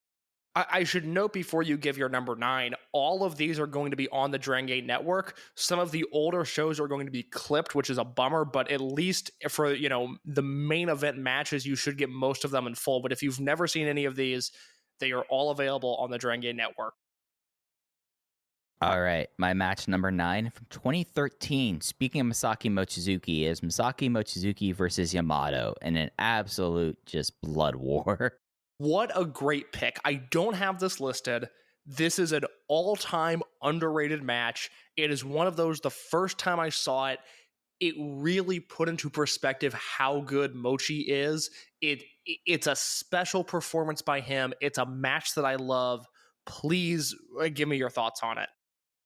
It's like something that, like, with a Yamato, and especially in this time period of Yamato, this is right before he turns heel, if my memory serves me right at this time. When I was like going through this match, it's the sheer brutality and the fact that Masaki Mochizuki understands where Yamato's at in his career and understands what this guy's been doing and just builds the match around that. And the best stuff that Yamato does is when he's being a bit of a roughhouse, like MMA style stuff. So you get to see this, and these two guys just have instant chemistry, and it's remarkable that this is their Kobe World match. Considering all the other like strong matches that Yamato and Mochizuki had for the Dreamgate since then. Yeah, it's really good stuff. My number 9, a match that I feel like you might have listed somewhere for the Open the Triangle Gate belts, Kobe World 2007, New Hazards, BB Hulk, Cyber Kong, and Shingo Takagi versus Muscle Outlaws, Magnitude Kishiwada, Masato Yoshino, and Naruki Doi. Yes, I have it much higher up on the list. All right, well, we will circle back to that. What about your number 8, Mike? My number 8, I'd be kind of surprised if it's not on your list. I remember you being a big defender of this title reign and this match in particular from 2017 for the Open the Twin Gate titles. CK1 defend the belts against the most famous team in Dragon Gate history, Speed Muscle, Doyoshi, Naruki Doi, and Masato Yoshino. And this is your number 8, correct? Yes. This is my number 8 as well. Okay, so it is something that, like, CK1, like, when we talk about, like, in the moment, in hindsight, nothing is, like, the biggest example of this in CK1. Like, in the time, it was like, oh, there's all these teams that CK1 could lose to, and they go out and have a 4.5-star match. And it would be some of the best work of both these guys' career. And then it happened yet again when you had Masato Yoshino and Naruki Doi back on the same page and challenging them there. And they just had like 20 minutes of absolutely beautiful tag team wrestling. Look, in 2017, maybe on a podcast with this exact name, there was a lot of noise being talked about CK1 and how they needed to drop the belts. And history will show I was not a part of that problem. This reign was outstanding. And it's so interesting looking back on this match where you have to remember this is the summer of 2017. This is 6 months after we heard that Masato Yoshino might not wrestle again. And if he wrestles, it will be well into 2018 when he does. And instead, he's in the second match from the top at Kobe World 6 months after a spinal injury. And I think the thing that is really interesting to look at as we are 5 years removed from this is, Mike, this is realistically like the last big match of Shima's Dragon Gate career. After this, immediately starts the 5-unit survival race, which is something that we'll do a retrospective on at some point. He's got a Twin Gate defense at Dangerous Gate against Big R, Shimizu, and Kotoka. He's got a Twin Gate defense at Gate of Destiny against Big Ben, Ben K, and Big R, Shimizu. And then Dragon Kid gets hurt, so when they lose the belts to T-Hawk and Eita at Final Gate 2017, it's Shima and Susumu Yokosuka, a team that worked great against the Young Bucks, did not exactly work great against T-Hawk and Eita on that night. So we've now encapsulated the last truly great Shima Dragon Gate match. He never hits these highs again, and it's a match that at the time I gave 4.5 to, and upon rewatch about a year or two ago, I bumped this up a 1/4 star because it is elite professional wrestling. It's tag team wrestling at its highest level. Obviously we look at Speed Muscle as one of the greatest teams of all time, and rightfully so, that CK1 reign should be compartmentalized as one of the single great tag team championship runs of all time. So this is a very special match in hindsight. Yeah, I feel like that we could make a sub series of. We'll eventually do an episode about this. But I don't have a lot of free time. I'm working like 10 or 11 hours a day, and it really eats into my Japanese wrestling journalism time. And I have to go pour through Cork and attendance numbers that no one else cares about. Have to or get to. I mean, they're two sides of the same coin when you really get to it. But we have to do an episode just talking about like the Twin Gate like generations in a way, because CK1 coming right after Doyama, like you talk about it, Gold Age, like that was a golden age of the Twin Gate division. And coincidentally, I'm looking at the title belts that show up on my list. Twin Gate shows up more than the Dream Gate on my list. Oh, I mean, we talked about this last week, and I talked about this in my Cork and Hall review. The Twin Gate matches at Kobe World are as good as it gets. Yeah, and from here, we are getting into my 4.5 star categories. As we talk about match 7, this was at Kobe World, and we're going to have to tackle this one way or another case. Shun Skywalker versus Yamato. I have this on my list. Does this count even though it is not technically Kobe World? I will count it. I did not have it on my list, so you have the floor. Yeah, Shun Skywalker had one of the most beautiful 24-hour periods in pro wrestling history. I mean, we'll talk about Shun Skywalker and KZ in a bit, but like following up that match with this a completely different style pace match, like Yamato like coming in fresher, going like, "Oh, I saw the matches you had last night. I am going to counter that." I thought that it was something that really, and in a lot of ways, was like the final exam for Shun Skywalker, like going into like that kind of scenario. And I know how frustrated we were about Yamato winning, but in retrospect, it made perfect sense with how the company works. But it just was like the right way for Yamato to get that belt, and Shun Skywalker closing out his reign right after having an insane match less than 24 hours before that. My number 7, sticking on the Twin Gate theme, Kobe World 2014, T-Hawk and Eita versus Akira Tozawa and Shingo Takagi. I have that one up higher. All right, we'll talk about it in just a minute. What is your number 6? My number 6 is from 2005. It is for the Open the Triangle Gate belt. It is a match where they would basically run it back less than a year later, but it would be to a much bigger audience. It is Do Fixer versus Blood Generation. I have this match later, so let's circle back to it. All right, okay, so what's your number 6? BB Hulk and Akira Tozawa versus Naruki Doi and Ricochet from Kobe World 2013, completing a trifecta of Twin Gate matches. That was my last cut, so go ahead. Yeah, I talked about it at length a few weeks ago whenever we did that history of Twin Gate matches at Kobe World. This is one of the most athletic wrestling matches I've ever seen. I would say it's the most athletic, but I've got one on my list that I think tops it just barely. It's Hulk when he could still move, Tozawa at his zenith, Ricochet before he got too big to truly blow people's minds, and Naruki Doi in a big tag team match. And that is a winning combination 10 times out of 10. And this is one of those special matches. It is, I think a website favorite at voicesofwrestling.com. More people seem to have fond memories of this match than just about any other Dragon Gate match over the last decade. And rightfully so. It's one that if you haven't seen, you really need to carve out 25 minutes and give this a look.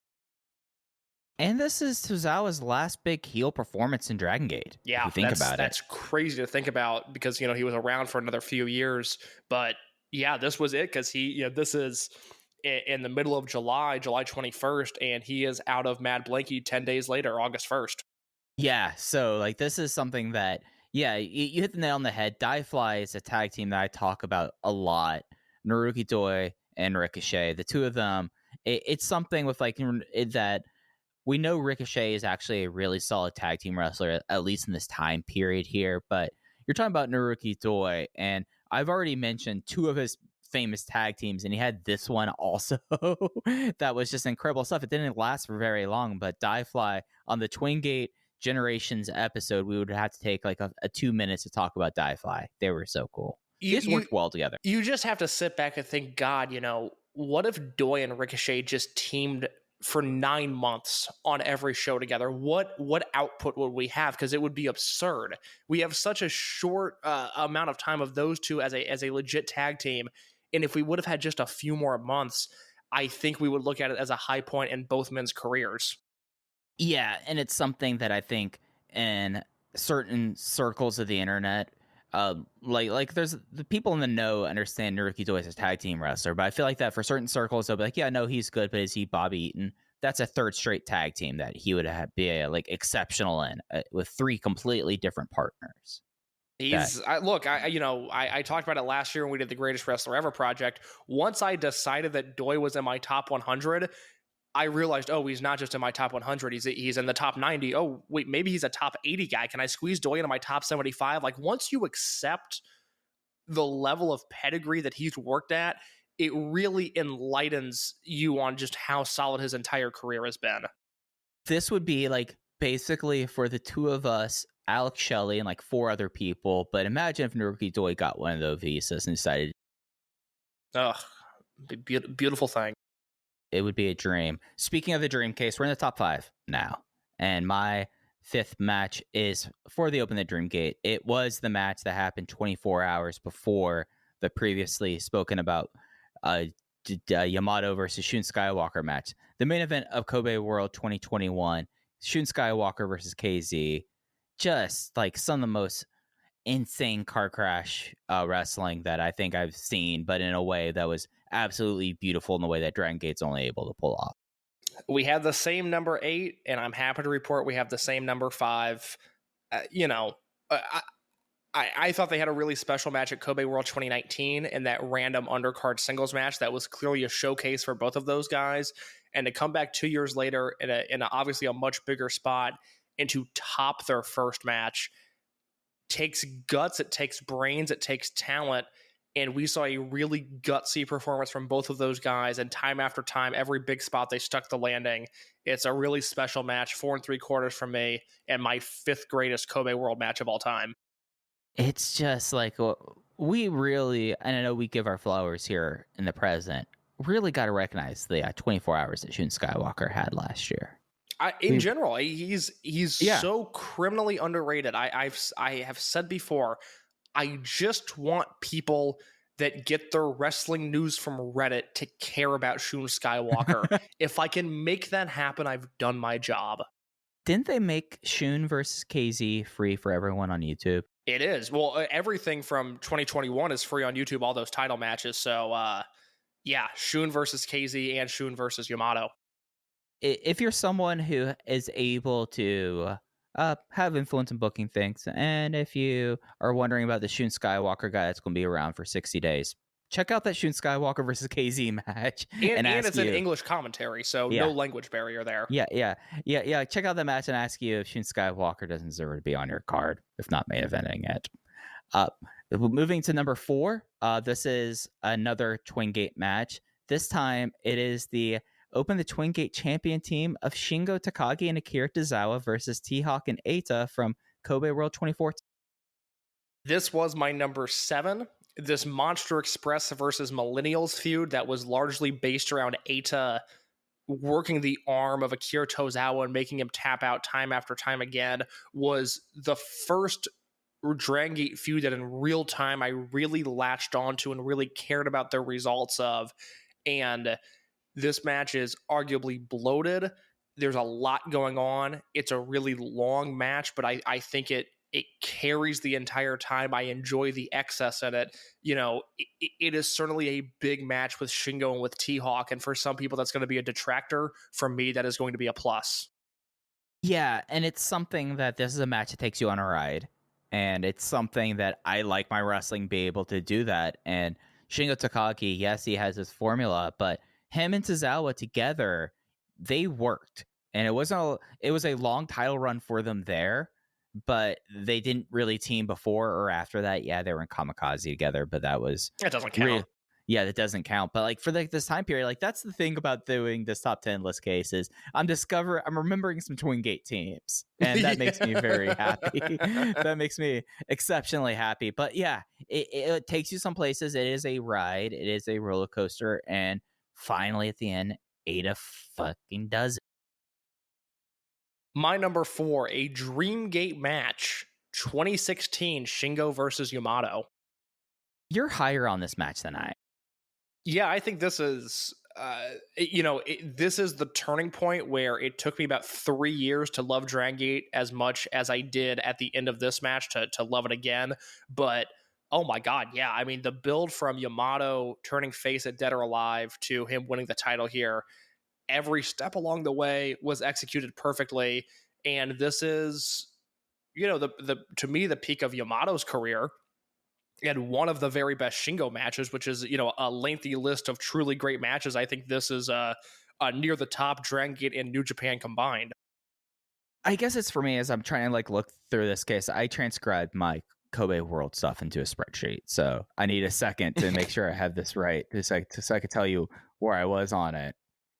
But it's something that I think for me in the moment when I was going through, I just kind of took a step back and I was like, oh, this is in a lot of ways the beat for beat thing that happened for BB Hulk, and it like almost 12 months later. But the match itself I thought was excellent. I had it at 4.25, so it was just a shade below for me to make my cut. It was at 4.75 from me, finished in my top 10 for 2016, which is a loaded year in pro wrestling if you look back at it. But for me, it hit all the right notes, and it was worthy of being a Kobe World main event.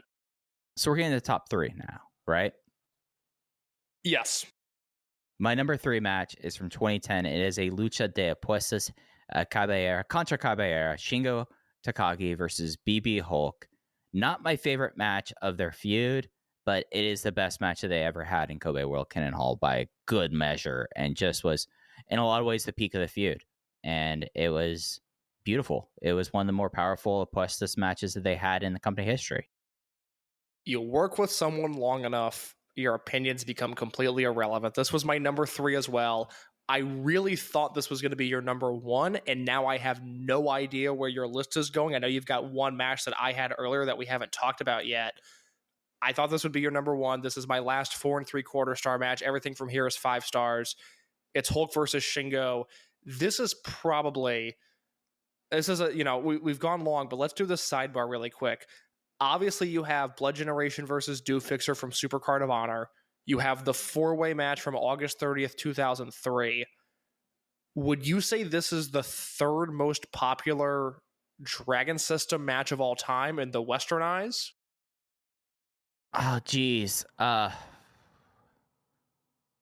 a loaded question.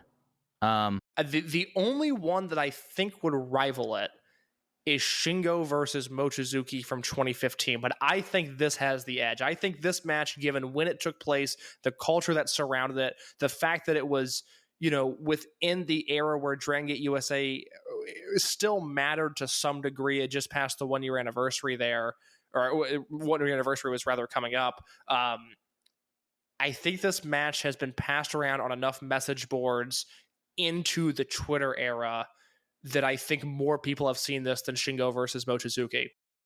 I think that that's fair. I just think that, like, talking about like wrestling fans, a lot of wrestling fan interests I've seen that aren't people that dip in or dip out or tried and true, but the people that just like sample, I think the Dead or Alive matches actually go over more, that kind of. Interesting. I would not have thought of those, but I can't argue that point. I think there's, Dead or Alive 2016 probably would be in that top 5. I was going to make a top 5. Obviously, Supercard of Honor, the 4-way. I would say this, then Shingo versus Mochi, and then that 2016 Dead or Alive match. Yeah, I just know my years on Something Awful and on message boards and Eve, people will go oh, when's the big crazy Dragongate cage match?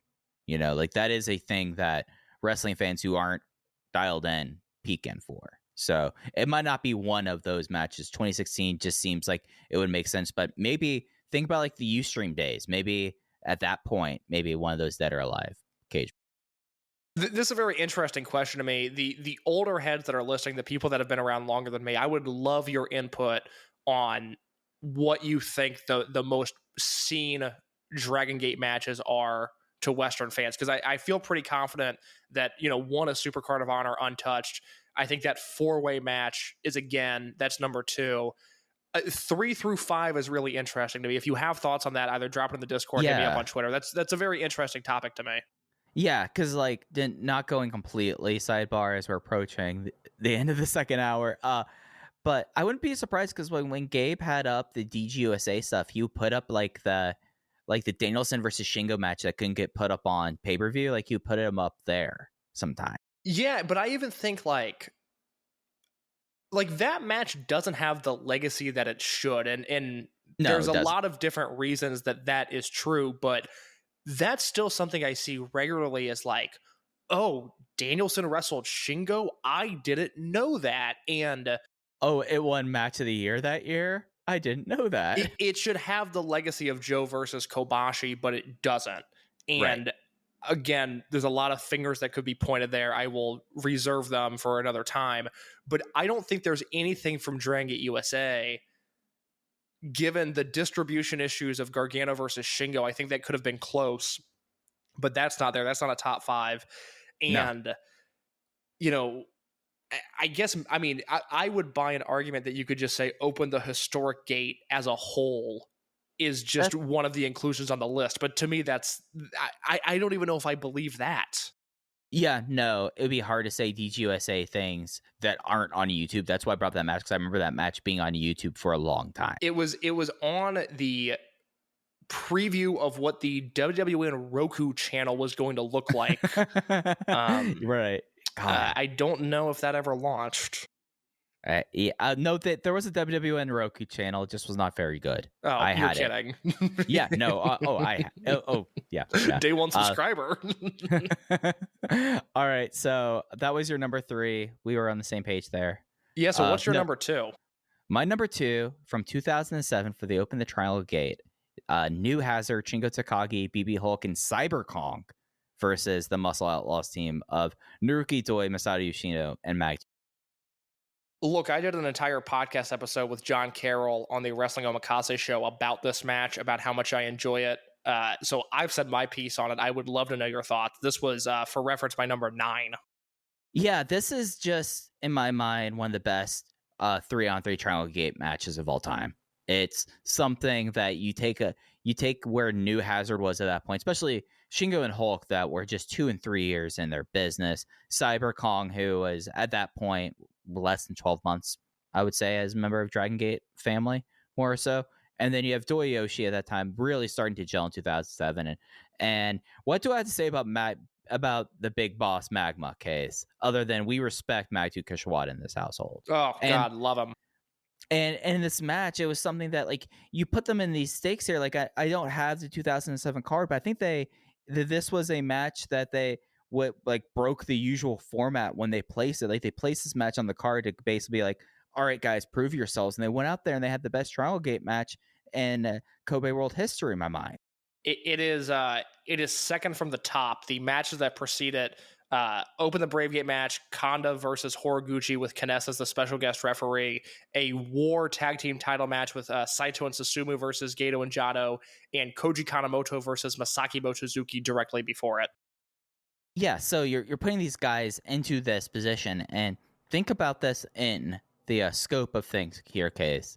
2007, they're already being put this high up on the card, preparing Hulk and Takagi, because they'll break up very soon after this, and then that would break into the whole Real Hazard, and then Russell, and then World One, and all of this is happening not very far after this point with them. And less than 12 months after this fact, these two guys are main eventing Kobe World. Was not the plan, but that's where they went. My number 2 is either going to be your number 1, or I really have no idea what's going to be atop your list. Kobe World 2011, Shima and Ricochet versus Dragon Kid and Pac. That's my number 1. Okay. All 5 right. stars. All right. Yeah. For me, it is a 5-star match as well. Let me go first. I'll kick it to you, and then I'll give my number 1 after that. It's the most athletic match I've ever seen. It's a perfect tag team match. They do stuff that hasn't been done before or since. It is just perfect for what it is. you have three absolute freaks of nature and body control, and someone who greatly appreciates freaks of nature and body control in the same match. That is such a good way to describe it. Yeah, I mean, we've talked time again, Case, about the 2011 feud between Ricochet and Pac, and really like this big moments with Spike Mohicans versus PK1 was such a just insane match. It breaks the scale time, and it's something that was a match at such a level that because of this, and even though a little bit of it was happening in USA at this time, but then after this match, like Gabe was getting the tapes here. After you see this match, you go like, oh, we need to have Ricochet and Pac everywhere now. And Dragon Kid held up his end of the deal considering the other two guys that he was doing flips again. It's a perfect match. I love it to death. I try to watch it once a year because it brings a smile to my face, as does my number one match. Now, before I give this, Mike, do you want to give your 10 through 1 one more time just to remind people what it is? All right, so 10 through 1, number 10, 2015, Doi Yoshi versus Super High Flyers. That is Naruki Doi. I'm sorry, it was Yamadoi. It was Yamadoi versus Super High Flyers. Number 9 was Masaki Mochizuki and Yamato from 2013. Number 8 was CK1 versus Doi Yoshi from 2017. Number 7 was the Open the Dragongate Championship match from Speedstar Final, Shun Skywalker and Yamato. Number 6 was 2005, Do Fixer versus Blood Generation. Number 5 was for the Open the Dreamgate from 2001, Shun Skywalker versus KZ. Number 4 was T and E versus Takagi and Tozawa from 2014. 2010 was Shingo Takagi versus BB Hulk and the Lucha de Puestos match. 2007, New Hazard versus Muscle Outlaws. And my number 1 match in Kobe World history is from 2011 is for the Open the Dreamgate titles, Dragon Kid and Pac versus Shima and Rick. My number 10, BB Hulk versus Masaki Mochizuki from World 2011. Number 9, New Hazard versus Muscle Outlaws from 2007. Number 8, Speed Muscle versus CK1 from 2017. Number 7, T-Hawk and Eita versus Tozawa and Shingo from World 2014. Number 6, Akira Tozawa and BB Hulk versus Doi and Ricochet from 2013. Number 5, KZ versus Shun Skywalker from 2021. Number 4, Shingo versus Yamato from 2016. Number 3, Hulk versus Shingo from 2010. Number 2, Shima and Ricochet versus Dragon Kid and Pac from 2011. And my number 1 match in Kobe World history, my second favorite Dragon Gate match of all time. It is Blood Generation versus Do Fixer. Kobe World 2005 for the Open the Dragongate titles. The magical combination of Shima, Don Fuji, and Naruki Doi versus Dragon Kid, Genki Horiguchi, and Ryo Saito. It's just something that when the Triangle Gate matches were hitting at that time period, it was just phenomenal. Phenomenal stuff. You know, we were on the forefront of talking about how Dragon Gate has evolved and how, you know, not only are the names different than what you once knew, but the in-ring style is not, you know, your Shima, Yoshino, Doi, Dragon Gate. And I'm okay with that. I love the direction of the company. But if they just continued to run matches like this for 2 decades straight, I also would have been okay with that, because to me, this is the highest form of pro wrestling. A main event level 6-man tag like this, it is just the best. And these were the 6 guys to do it in the right environment and the right units. It is perfect pro wrestling. I wouldn't change a thing about it. And it is my top match in Kobe World history. Well, Case, there's one more thing at Kobe World we have not touched on this week. Oh, God. And what a note for us to go out on Instagram. I have not seen this crossover anywhere else than Instagram. Ultimo Dragon, while he's on the shores of the Mediterranean, has formally asked for Keiji Muto to appear at his 35th anniversary show. I have not seen anything other than his video of which he's like panning and showing the Med, going like, I think it was in like the Isle of Capri, going like, this is where I am right now. Hey, great Muta, come to my anniversary show. I don't have any thoughts on this. This sucks. I don't like this. They let Ultimo think that clap crowds were done. What? And now he's got to book a shitty promotion because of it. What did we do? I didn't call the cops. I mean, maybe we should time travel back to 2019 and say, hey, everything's going to go great here, but Ultima's going to be doing some weird stuff down the line. So buckle in, because get ready for Heel del Santo and Great Muta. They're probably going to be in the same match case. Kichi Muto and Heel del Santo. At this stage of my life, I'm not the most religious man, but I will pray for whoever they wrestle against, because they are going to be in trouble. It's going to be so beast. I can't wait for it. Can you imagine you're squaring off against Ultimo, Santo, and Keiji Muto, and you're like, so I was thinking I would do this, and it is immediately met with rejection. And no, I actually think you're going to be taking a lot of my offense. I don't think you even go forth of them. I think you kind of you get that draw. You know what night you're in. You don't even offer the question. You're just like, all right, it's going to be Lob Maestral, a Taupe, or Shining Wizard. Which way is it going to go this week? Yeah, just put me down easy.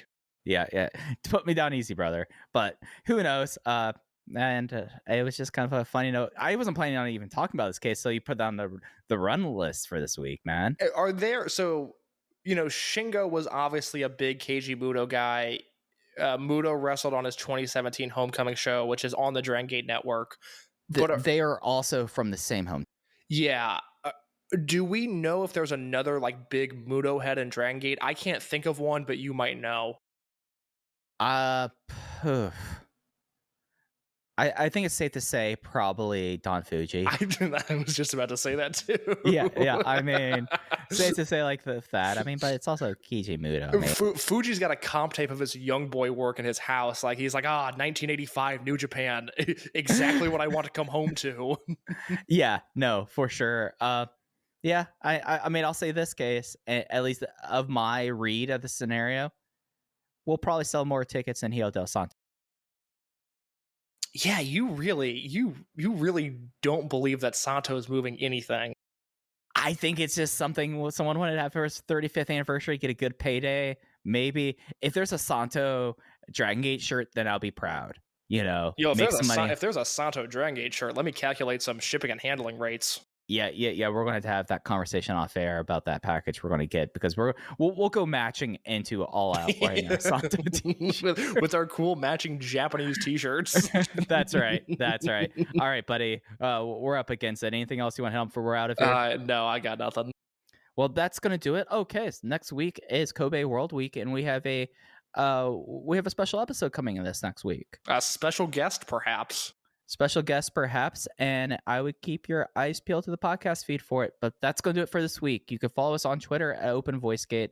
I'm at Fujiheya. Cases at _ in your case. That's going to do it for Open the Voice Gate. We'll be back with you next time with a special guest talking about Kobe World Season. Take care, everyone.